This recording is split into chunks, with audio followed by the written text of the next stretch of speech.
भगवान तथागत बुद्ध की करुणा हो, करुणा हो, करुणा हो।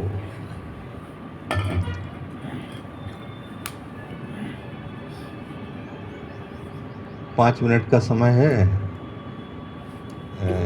आनापान, चूँकि धम्म देशना का समय समाप्त हो गया है और जो है आनापान का समय है, लेकिन 5 मिनट के लिए हम रिवीजन करते हैं। पिछले सेशन में हमने सुना कि वाणी की पवित्रता और मन की पवित्रता, इसका अभ्यास करने के लिए भी अनुरोध किया गया है। तथागत के धम्म में तथागत की करुणा हम सभी पर बनी रहे। तथागत ने एक ऐसा मार्ग दिया, ऐसा धम्म दिया, जिससे सदियों तक लोग उसका लाभ लेते रहेंगे। जैसा कि गुरुजी बता रहे थे, कई देशों ने उनकी शिक्षाओं से अपने आप को विकसित राष्ट्र बनाया है। तो निश्चित रूप से ये बात सही है। तो पिछले सेशन में चर्चा का विषय था वाणी की पवित्रता और शरीर की पवित्रता। ये दो तरीके की पवित्रता का अभ्यास हम कर लेते हैं तो हमारे जीवन के लिए बहुत ही मंगलकारी होगा। हमारे अंदर विकार उत्पन्न नहीं होंगे तो किसी प्रकार से निरोगी काया रहेगी, और निरोगी काया रहेगी तो हम स्वस्थ रहेंगे। और ये तभी होगा जब हम उसका अभ्यास करेंगे। तो जैसा कि स्मरण करा दें एक बार कि वाणी की पवित्रता में 4 बातें होती हैं, 4 स्टेप होते हैं। कि पहला, हमें किसी की निंदा नहीं करना चाहिए। निंदा करने वाला व्यक्ति, किसी की बुराई करने वाला व्यक्ति व्यसन से ग्रस्त होता है, व्याकुल व्यक्ति होता है। वो अपने आप को पहले व्याकुल बनाता है, तब दूसरे की निंदा करता है। तो वाणी की पवित्रता में हमें किसी की निंदा नहीं करना चाहिए, झूठ बोल करके किसी को ठगना नहीं चाहिए, दूसरी बात। और तीसरी बात कि वाणी ऐसी बोलना चाहिए जिससे दूसरे को कष्ट ना हो, अर्थात कड़वी वाणी नहीं बोलना चाहिए। और चौथी बात कि हमें कड़वी वाणी नहीं बोलना चाहिए, झूठ नहीं बोलना चाहिए, किसी की निंदा नहीं करना चाहिए और व्यर्थ की बात नहीं करना चाहिए। व्यर्थ की बात से आशा है कि हमें इस तरीके की बात नहीं करना चाहिए कि हम उस वाणी से हमें भी लाभ ना हो, जिसके बारे में हम बात कर रहे हैं उसको भी लाभ ना हो, और जिससे कर रहे हैं उसको भी लाभ ना हो। तो ऐसी वाणी हमें नहीं बोलना चाहिए। यदि हम इन 4 बातों का निरंतर अभ्यास करेंगे, जिस तरीके से लोग व्रत रहते हैं, तो हमें व्रत बुराइयों से रहना चाहिए, विकारों से रहना चाहिए। यदि अपने आप को मंगलकारी अच्छा बनाना है तो हमको इन 4 बातों से व्रत रहना चाहिए। और एक दिन में नहीं होगा, लेकिन एक दिन जरूर होगा। इसका हमें निरंतर अभ्यास करना चाहिए। अभ्यास में लाएंगे तो निश्चित रूप से इसका लाभ होगा। अब देखिएगा, थोड़ी सी समय में आपके चारों तरफ का परिवेश का माहौल बदल जाएगा। जिस ऑफिस में आप काम करते हैं उस ऑफिस का माहौल बदल जाएगा। आप घर में जितने लोग सदस्य हैं उन सब के प्रति आपका व्यवहार बदल जाएगा, क्योंकि आप सदी हुई वाणी में उतना ही बोलते हैं जितनी आवश्यकता होती है। और ये ध्यान रखते हैं कि ये 4 प्रकार के व्रत जो हमने लिए हैं, ये धोखे से भी, अनजाने में भी हमसे टूट न जाए, और अपने आप को संयम रखते हैं, अनुशासित रखते हैं, तो देखेंगे कि पूरा माहौल बड़ा ही सुखदायी और अच्छा बन जाएगा। सारे लोग प्रसन्नचित्त रहेंगे। दूसरा, ज़्यादा डिटेल में मैं नहीं जाएंगे क्योंकि इस पे चर्चा हो चुकी है पिछले सत्र में। दूसरा, शरीर की पवित्रता के लिए प्राणी हिंसा न करना, झूठ, चोरी न करना, व्यभिचार न करना और किसी भी प्रकार का व्यसन न करना। ये 4 शरीर की पवित्रता के नियम हैं। देखिए, तथागत का धम्म मानव केंद्रित धम्म है, ईश्वर केंद्रित या किसी कल्याणकारी विधि केंद्रित नहीं है। ये मानव केंद्रित है। इसमें ये पूर्ण रूप से ध्यान रखा गया है कि आपका कल्याण कैसे हो, मनुष्य का कल्याण कैसे हो, आप कैसे सुखी रह सकते हैं, आप प्रसन्नचित्त कैसे रह सकते हैं। तो ये 4 प्रकार के गुण, शरीर की पवित्रता के ये 4 प्रकार के गुण, आपके वाणी की पवित्रता के गुण हैं। तो आज का विषय था कि जब हमने अपनी वाणी को पवित्र कर लिया, अपने शरीर को पवित्र कर लिया, तो अब मन की पवित्रता आती है। मन की पवित्रता के भी 4 प्रकार हैं, 4 पायदान हैं। उनको हम ध्यान से समझेंगे तो खूब समझ में आएगा। देखिए, व्यक्ति की मन की जो दशा होती है वही कर्मों का फल होता है। अगर मन की दशा अच्छी है और कर्म अच्छा नहीं है तो भी उसका फल अच्छा आता है। एक बार हमने बताया था, फिर से बताते हैं। देखिए, एक व्यक्ति चाकू से किसी व्यक्ति को पेट में चाकू घुसेड़ देता है, उसकी मन की दशा अच्छी नहीं है तो वो पाप की श्रेणी में जाता है, सजा का पात्र होता है, अपराधी कहलाता है। वही यदि उस व्यक्ति की मन की दशा अच्छी है, मन उसका करुणा है से भरा है, मन में दया भाव है और वो चाकू पेट में घुसा देता है, तो वो अपराध की श्रेणी में नहीं आता। अब आप सोच रहे होंगे ऐसा कैसे हो सकता है? हो सकता है ऐसे।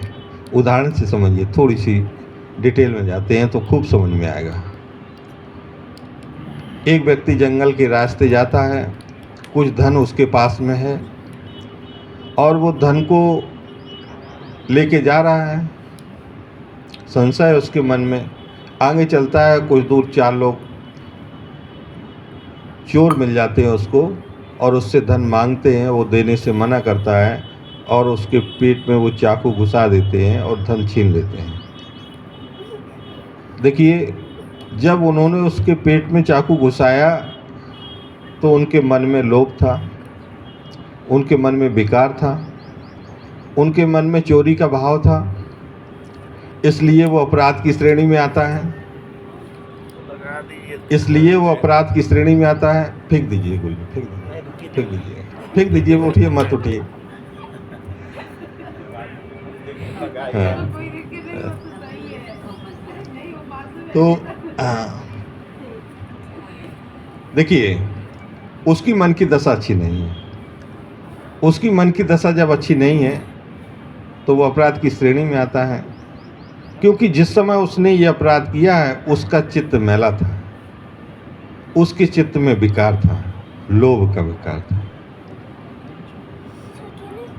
घृणा का विकार था, क्रोध का विकार था, इसलिए वो अपराध की श्रेणी में आता है। इसके बाद में एक घटना हो गई। दूसरी घटना देखिए, किसी के पेट में अल्सर है और वो अस्पताल में भर्ती हुआ, डॉक्टर ने अपना चाकू निकाला और उसके पेट में घुसा दिया। लेकिन उस समय उस डॉक्टर का चित्त कैसा है? उसके चित्त में दया है, करुणा है, मैत्री है, और ये भाव है कि कैसे भी इसकी बीमारी ठीक हो जाए, ये बीमारी से मुक्त हो जाए और ये ठीक हो जाए। और उस उद्देश्य के साथ में उसके पेट में जब चाकू घुसाया, अनायास किसी कारण से उसकी मृत्यु हो गई। देखिए, पहली घटना में भी मृत्यु हुई और दूसरी घटना में भी मृत्यु हुई। एक घटना को अपराध की दृष्टि से देखते हैं और दूसरी की घटना को अपराध की दृष्टि से नहीं देखते हैं। अब इसमें अंतर क्या है? अंतर ये है कि उस समय उस व्यक्ति की मनोवृत्ति क्या थी, उस व्यक्ति का चित्त कैसा था। अगर उसका चित्त अच्छा है, उसकी मनोवृत्ति अच्छी है, उसका चित्त निर्मल है, उसके चित्त में करुणा है, मैत्री है, के भाव है, तो उस समय किए हुए कार्य अपराध की श्रेणी में नहीं आते हैं।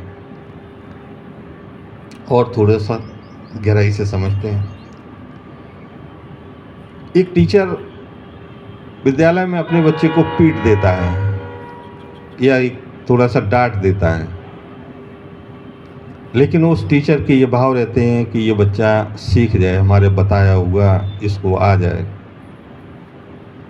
उसके अंदर कोई द्वेष नहीं होता है, कोई घृणा के भाव नहीं होते हैं, कोई क्रोध नहीं होता है, एक मैत्री का भाव होता है, एक सिखाने का उद्देश्य होता है। माँ अपने बच्चे को डांटती है, लेकिन माँ इसलिए नहीं डांटती है कि बच्चे को चोट पहुंच जाए, बच्चे को किसी प्रकार का नुकसान हो जाए, क्योंकि उस समय मैत्री के भाव होते हैं। इन घटनाओं को बताने का केवल मेरा एक ही उद्देश्य था, वो ये है कि सारे कर्म आपके मन पर डिपेंड करते हैं। आपकी मन की क्या दशा है उस समय, उस पर डिपेंड करते हैं।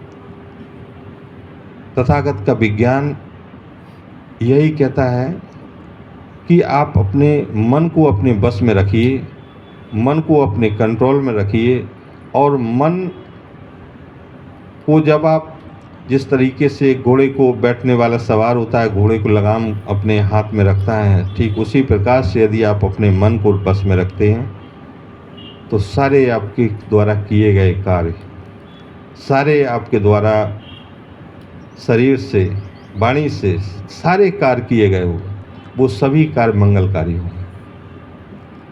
अब देखिए, मन में शांति है, मन में बड़ा करुणा है, कोई किसी व्यक्ति की हत्या नहीं कर सकता है, नहीं कर सकता है जब तक वो क्रोध नहीं जगाएगा, जब तक वो अपने मन को मैला नहीं करेगा, जब तक अपने चित्त को मैला नहीं करेगा। तो कहने का तात्पर्य यही है कि मन को बलिष्ठ बनाने के लिए, मजबूत बनाने के लिए हमें क्या करना चाहिए। जिस तरीके से हम शरीर का व्यायाम करते हैं, इसी तरीके से तथागत बुद्ध ने कहा सम्यक व्यायाम। सम्यक व्यायाम का तात्पर्य यह है कि हमें मन को भी अपने को मजबूत बनाना है और इसको ताकतवर बनाना है। उसके लिए हमें व्यायाम करना है। तो जैसे शरीर का व्यायाम करते हैं, ऐसे मन के व्यायाम करते हैं। इसके 4 स्टेप होते हैं। पहली कसरत ये करते हैं कि हम शांति से आँख बंद करके बैठते हैं और जो भी मन में हमारे में अकुशल विचार हैं, उन सारे अकुशल विचारों को बाहर निकालने का काम करते हैं। एक प्रकार का व्यायाम हो गया, बहुत सरल व्यायाम, एक व्यायाम हो गया। दूसरा व्यायाम, जितने भी कुशल विचार हैं, उन कुशल विचारों को मन में बनाए रखना, उनका संवर्धन करना, दूसरा हो गया, दूसरा व्यायाम हो गया। तीसरा, बाहर से अकुशल विचारों को अंदर ना आने देना, तीसरा व्यायाम हो गया। चौथा, जो आपके कुशल विचार हैं उनका संग्रह करना, और मात्रा में संग्रह करना, और मात्रा में संग्रह करना, ये चौथा व्यायाम हो गया। इन चारों व्यायामों को हम ध्यानपूर्वक मन से यदि करते हैं, इसका अभ्यास करते हैं धीरे धीरे धीरे धीरे धीरे धीरे, तो मन क्या होगा, मन हमारा मालिक को नहीं रहेगा। मन को फिर हम जैसा चलाएंगे वैसा चलाएंगे। क्योंकि जब भी कोई व्यक्ति व्यसन करता है या किसी प्रकार का अनैतिक काम करता है, कोई नशा पता करता है, तो सबसे बड़ा दोषी उसका मन होता है। उससे पूछिए भी, कहिए भी, तो कहता मन नहीं माना, क्या किया, थोड़ा सा ले लिया। तो ये सबसे बड़ा, यही मेरे जीवन का सबसे बड़ा कारण होता है। और तथागत के धम्म में इसीलिए इसको सम्यक व्यायाम के अभ्यास को बताया, जीवन को सुंदर और अच्छा बनाने के लिए। जो व्यक्ति सम्यक व्यायाम करता है वो व्यक्ति मन की बात नहीं मानता है।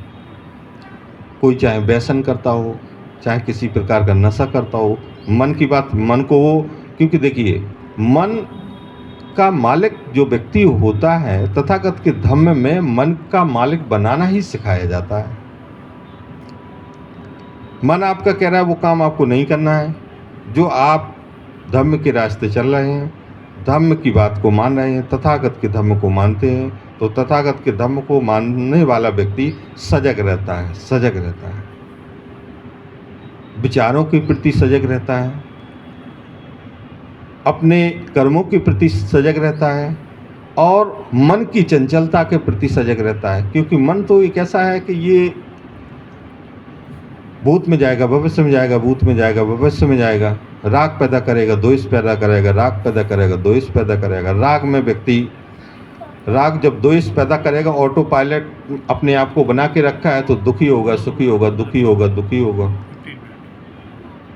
ठीक उसी प्रकार से व्यक्ति अपने जीवन को आगे दुखों, पूरा दिन जीता है, दुखी होता है, सुखी होता है, दुख पेंडुलम की तरह झूलता रहता है, पेंडुलम की तरह। इसे स्थायी करना है तो मन का मालिक बनिए, और मन का मालिक जब व्यक्ति बन जाता है तो धम्म के रास्ते चलता है, फिर उसको अच्छा बुरा दिखता है, और वो अपना ही कल्याण नहीं करता है, अपने आसपास के सारे लोगों को कल्याण करता है। ठीक उसी प्रकार से कल्याण करता है जिस प्रकार से एक पात्र में बर्फ़ रख दो तो उस पात्र को भी ठंडा कर देता है, और एक में आग रख दो तो आग उस पात्र को गर्म कर देती है। ठीक उसी प्रकार से धार्मिक व्यक्ति होता है, जो जिसके हृदय में धम्म होता है, वो आसपास शांति ही शांति फैलाता है, करुणा ही करुणा फैलाता है, लोगों को बड़ा अच्छा महसूस कराता है।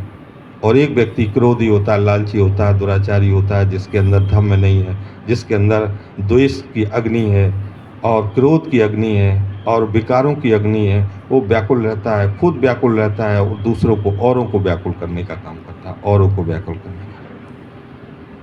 तो इसी के साथ एक बार प्रेम से बोलिए, भगवान तथागत बुद्ध की, भगवान तथागत बुद्ध की दया हो, दया हो, दया हो, दया हो, करुणा हो, करुणा हो।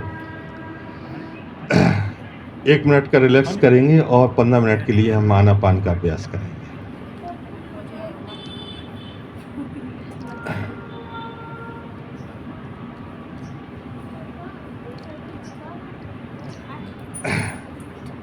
सभी लोग ध्यान की मुद्रा में बैठ जाएंगे, कमर गर्दन को सीधा रखेंगे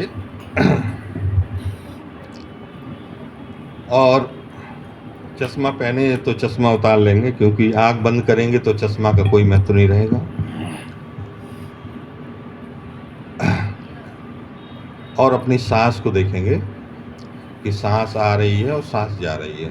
बस जो भी यथाभूत सत्य है उसी सत्य का दर्शन करेंगे।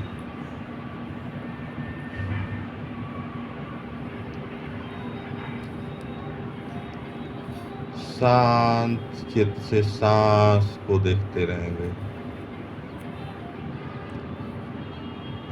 समता भरे चित्त से सांस को देखते रहेंगे।